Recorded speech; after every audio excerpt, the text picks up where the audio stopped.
Hello friends, welcome to the world of chemistry. मित्रांनो, आपण एका नवीन टॉपिकला कालच सुरुवात केलेली आहे, ज्याचं नाव आहे some basic concepts of chemistry. ठीक आहे. आता यामध्ये आपण काय बघितलं, व्हॉट इज केमिस्ट्री बघितलं. ठीक आहे. त्यानंतर ब्रांचेस ऑफ केमिस्ट्री, जे की ऑलरेडी आपण सुरुवातीला घेतलंच होतं. As a part of this chapter हे आपण पुन्हा एकदा काय केलेलं, फक्त जस्ट रिवाइज केलेलं आहे. ठीक आहे. त्यानंतर सगळ्यात महत्त्वाचं म्हणजे जे आपण काल बघितलं, त्यामध्ये आपण एक पॉइंट सांगितला, मॅटर. ठीक आहे. काय सांगितलं होतं, matter. So what is matter, काय सांगितलं होतं, मॅटर म्हणजे काय आहे. So matter is anything, matter is anything which has anything which has mass and volume, means occupying space.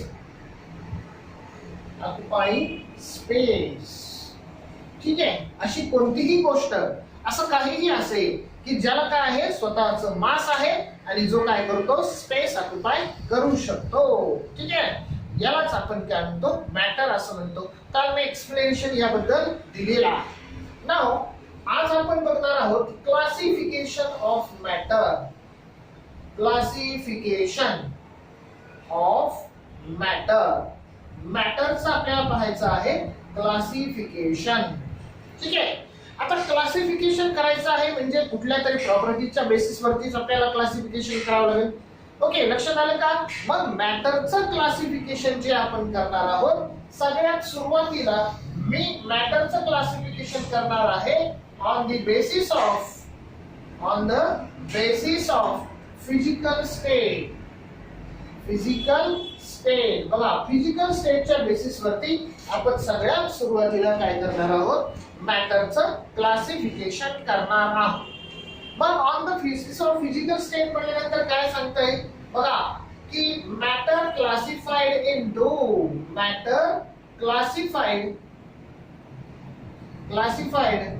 To 3 state. किती स्टेट मध्ये मॅटरला क्लासिफाय करतो आपण, तर 3 स्टेट मध्ये आपण मॅटरचं क्लासिफिकेशन करू शकतो. लक्षात राहील का, किती स्टेट मध्ये आपण मॅटरचं क्लासिफिकेशन करतो, 3 स्टेट मध्ये मॅटरचं क्लासिफिकेशन करू शकतो. कशाच्या बेसिस वरती, तर त्यांच्या फिजिकल स्टेटच्या बेसिस वरती. 3 स्टेट किंवा आपण असं म्हणूया 3 टाइप मध्ये आपण मॅटरचं क्लासिफिकेशन करणार आहोत on the basis of physical स्टेटच्या बेसिस वरती. मग कोणते कोणते 3 टाइप आहेत ते या सगळ्यांना माहितीच आहे. ठीक आहे. पहिला कुठला टाइप आहे, सॉलिड स्टेट. पहिला कुठला असेल, सॉलिड स्टेट. नंबर सेकंड कुठला असेल रे, लिक्विड स्टेट. ठीक आहे. आणि नंबर थर्ड काय असेल, गॅसियस स्टेट. हे ना. सो आपण काय करतो, मॅटरला 3 स्टेट मध्ये क्लासिफाय करण्याचं काम करतो, सॉलिड स्टेट, लिक्विड स्टेट आणि गॅसियस स्टेट. आता तुम्ही कुठेतरी वाचलेला असेल, जर वाचलं असेल तर, की अजूनही काही स्टेट्स असतात मॅटरचे. ठीक आहे. जसं की प्लाझ्मा असते, बोस-आइन्स्टाईन असते, अशा प्रकारचे. मग मी या ठिकाणी 3 स्टेट बद्दल का सांगत आहे, त्याचं कारण हे आहे की इन दिस युनिवर्स, आपलं जे काही युनिवर्स आहे, हे जे काही पूर्ण युनिवर्स आहे, पूर्ण विश्व आहे, आणि यामध्ये जे काही तुम्हाला मॅटर दिसतं, that matter exist, naturally exist in only that 3 states. Matter जे आहे हे नॅचरली आपल्याला या 3 स्टेट मध्येच अवेलेबल आहे. आणि म्हणून आपण काय करतो, या ठिकाणी मॅटरचं क्लासिफिकेशन हे 3 स्टेट मध्ये करणार आहोत. पहिली स्टेट काय सांगितली मी, सॉलिड स्टेट. सेकंड काय म्हणतोय, लिक्विड स्टेट. थर्ड काय सांगतो आपण, gaseous state. What is solid state. Solid state कशाला म्हणायचं बघा. आता काय असतं सॉलिड स्टेट मध्ये, काय सांगता येईल आपल्याला, बघा, कन्स्टिट्यूएंट पार्टिकल्स म्हणजे ज्या पार्टिकल्सनं तो सबस्टन्स बनलेला आहे, ज्या पार्टिकल्सनं तो सबस्टन्स बनलेला आहे, त्याला काय म्हणतो आपण, कन्स्टिट्यूएंट पार्टिकल्स.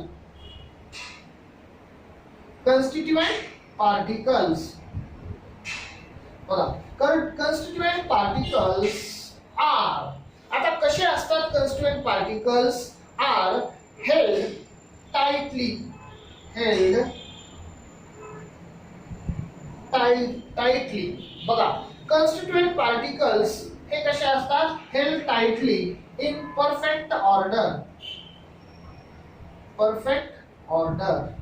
किंवा manner. आता जर सॉलिड स्टेट मध्ये कुठलाही कंपाऊंड असेल तर त्याचे जे कन्स्टिट्यूएंट पार्टिकल्स असतील म्हणजे ज्या सबस्टन्सनं तो सॉलिड बनलेला आहे आणि ते जे काही पार्टिकल्स असतात ते एकमेकांना असं घट्ट त्यांनी काय केलेलं असतं पकडलेलं असतं टाइटली हेल्ड आहे का नाही असतात एकमेकांसोबत घट्ट असे चिटकलेले असतात त्यांच्यामध्ये स्पेस वगैरे काहीही नसतो ते असेल तर ते आपण पार्ट सॉलिड स्टेट चॅप्टर मध्ये पुन्हा बघणारच आहोत ठीक आहे ना आणि असेल तर खूपच कमी स्पेस त्याच्यामध्ये असतो so they are held together in a perfect order एका फिक्स अशा मॅनर मध्ये हे सगळे पार्टिकल्स अरेंज झालेले असतात कशामध्ये सॉलिड स्टेट मध्ये लक्षात राहील का आता सॉलिड स्टेट एक्झाम्पल काय सांगते तिला आता सॉलिडचे कुठलं एक्झाम्पल घेता सॉलिडचं कुठलंही घ्या आहे ना एखादा दगड घ्या पेन घ्या पेन्सिल घ्या डस्टर घ्या पुस्तक घ्या हे सगळे काय आहे तर टेबल आहे चेअर आहे these are the solid example ठीक आहे आईस आहे बर्फ it is in solid state बर्फ हे एक अत्यंत उत्तम असं आपण त्याचं काय म्हणू शकतो उदाहरण आहे असं सांगू शकतो yes it is in solid state now next आपण बघणार आहोत लिक्विड स्टेट आता लिक्विड स्टेट म्हणजे काय सांगायचं आपल्याला बघा particles are closed together particles are close together particles जे असतात ते कसे असतात एकामेकांच्या जवळ असतात ठीक आहे बट काय करता सांगितलेलं आहे but they can move in liquid but they can move in liquid म्हणजे ते काय होऊ शकतात तिथली तिथं मूव्ह होऊ शकतात हे ना लिक्विड स्टेटचं एक्झाम्पल काय सांगतात आपल्याला वॉटर है ना आपण जे पितो ते पाणी हे वॉटर काय आहे लिक्विड स्टेटचं एक्झाम्पल आता गॅसियस स्टेट मध्ये काय सांगता येईल मग गॅसियस स्टेट मध्ये काय सांगायचं particles are free from each other there is no any attraction between them त्यांच्या पार्टिकल्स मध्ये कसल्याही प्रकारचं अट्रॅक्शन नाही पार्टिकल्स मध्ये काय नाहीये कसल्याही प्रकारचं अट्रॅक्शन नाही लक्षात राहील का ते सगळे मॉलिक्युल्स एकमेकांपासून कसे आहेत एकदम फ्री आहेत इथं जसं एकदम क्लोजली पॅक आहे तिथं थोडेसे एकमेकांच्या जवळ आहे तसं एकमेकांपासून लांब असतं अशा प्रकारे आपण काय सांगू शकतो फॉर एक्झाम्पल वॉटर वेपर म्हणजेच पाण्याची वाफ एक्झाम्पल काय सांगतात आपल्याला वॉटर वेपर म्हणजे पाण्याची वाफ लक्षात झालं तीन टाइप मध्ये आपण काय करतोय क्लासिफिकेशन करतोय मॅटरचं सॉलिड लिक्विड आणि गॅसियस स्टेट मध्ये okay now next important point बघा आता okay next important point we can convert matter आपण काय करू शकतो मॅटरला कन्वर्ट करू शकतो इनटू वन स्टेट टू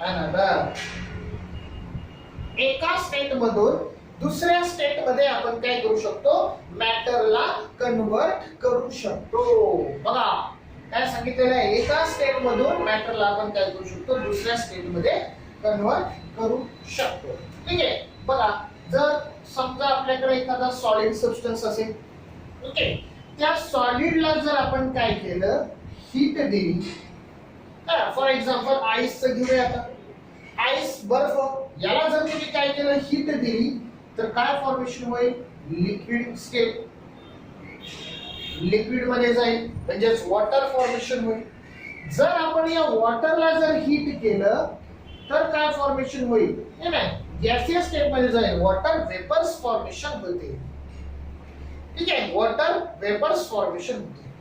जर मी काय केलं, या गॅसला कूल करण्याचं काम केलं, कूल केलं आपण, फॉर्मेशन काय होईल, आपल्याला गॅसला कूल केलं, कंडेन्स केलं, लिक्विड आपल्याला मिळेल. लिक्विडला जर मी पुन्हा काय केलं, कूल केलं, ठीक आहे, आपण त्याला फ्रीज मध्ये ठेवलं, पाण्याला फ्रीजर मध्ये ठेवलं, काय तयार झाला ना, बर्फ तयार झाला, आईस तयार झाला. So we can convert matter into one state to another state by changing its temperature and also pressure. प्रेशरचा सुद्धा या ठिकाणी इफेक्ट असतो. फक्त टेम्परेचरच नाही तर प्रेशरचा सुद्धा आपण या ठिकाणी काय करतो, इफेक्ट करतो. ज्यावेळेस आपण सॉलिड मधून लिक्विड मध्ये जातो त्यावेळेस प्रेशर जे आहे, प्रेशर आपण काय केलं, डिक्रीज करू शकतो. ठीक आहे, प्रेशर डिक्रीज करू शकतो. ठीक आहे, आणि ज्यावेळेस गॅस मधून आपल्याला लिक्विड मध्ये यायचं आहे, आपल्याला प्रेशर काय करायचं आहे, इन्क्रीज करायचा आहे. हा सुद्धा एक महत्वाचा फॅक्टर आहे. ठीक आहे, हा सुद्धा एक काय असेल, महत्वाचा फॅक्टर आहे. पण डिटेल मध्ये आपण काय त्या चॅप्टर मध्ये बघणार आहोत. जसं की सॉलिड स्टेट आपल्याला चॅप्टरच आहे, हे ना, गॅसेस आणि लिक्विड बद्दल सुद्धा आपल्याला एक टॉपिक आहे, चॅप्टर दिलेला आहे. तर ह्या प्रकारचे ट्रान्सफॉर्मेशन्स हे सगळं आपण त्या ठिकाणी डिटेल मध्ये बघणार आहोत. ठीक आहे, सो लक्षात आलं, या ठिकाणी तुम्हाला काय करता येईल, सॉलिडचं लिक्विड, लिक्विडचं गॅस मध्ये आपण काय करू शकतो, कन्व्हर्जन करू शकतो. ठीक आहे, गॅसचं लिक्विड मध्ये, लिक्विडचं सॉलिड मध्ये सुद्धा आपण काय करू शकतो, पुन्हा कन्व्हर्जन करू शकतो. ओके, नेक्स्ट क्लासिफिकेशन आपण बघणार आहोत ऑन द बेसिस ऑफ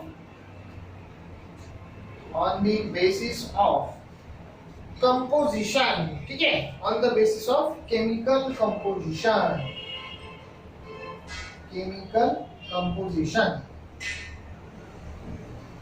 आता केमिकल कंपोजिशन नुसार आपण मॅटरचं क्लासिफिकेशन करतो. On the basis of chemical composition we can classify matter. पण आता कशा पद्धतीने, मी या ठिकाणी सुरुवातीला कन्सेप्ट मॅप देणार आहे. मॅटर आहे, matter is classified into two categories or two types on the basis of chemical composition. ठीक है, number one is pure substance.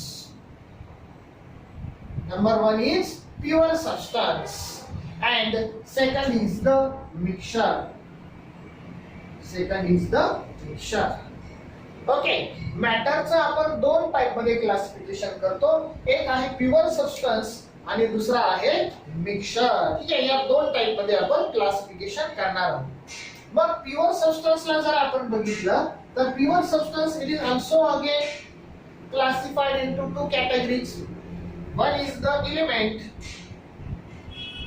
and another is the compound. One is the element and another is the compound. या दोन type मध्ये आपण काय करतो, pure सबस्टन्सचं classification करतो. आणि एलिमेंट्सचं पुन्हा आपण काय करतो बघा, तीन टाइप मध्ये क्लासिफिकेशन करतो. एलिमेंट्स पुन्हा तीन प्रकारचे आपल्याला मिळतात. कुठले कुठले, मेटल्स, त्यानंतर नॉन मेटल्स आणि नंबर थर्ड मेटॅलॉइड. ठीक आहे, तीन प्रकारचे काय मिळतात आपल्याला, हे एलिमेंट्स मिळतात. त्यानंतर मिक्सचर जे आहे, या मिक्सचरचं आपण पुन्हा दोन टाइप मध्ये क्लासिफिकेशन करतो. Mixture is again classified into two categories, that is homogeneous mixture and heterogeneous mixture. Homogeneous and heterogeneous mixture. ठीक आहे, दोन टाइप मध्ये आपण काय करणार आहोत, क्लासिफिकेशन करणार आहोत पुन्हा मिक्सचरचं. सो अशा पद्धतीने आपल्याला काय बघायचं आहे, आता केमिकल कंपोजिशनच्या बेसिस वरती आपण मॅटरचं क्लासिफिकेशन बघणार आहोत. ओके, सो एक एक टर्म आपल्याला बघायचे आहे. What is a pure substance, what is element, what is compound, metal काय असतात, नॉन मेटल्स काय असतात, मेटॅलॉइड्स काय असतात. त्याचबरोबर आपण बघणार आहोत मिक्सचर काय आहे, होमोजेनियस मिक्सचर कशाला म्हणतात आणि हेटेरोजेनियस मिक्सचर कशाला म्हणतात. ओके, आज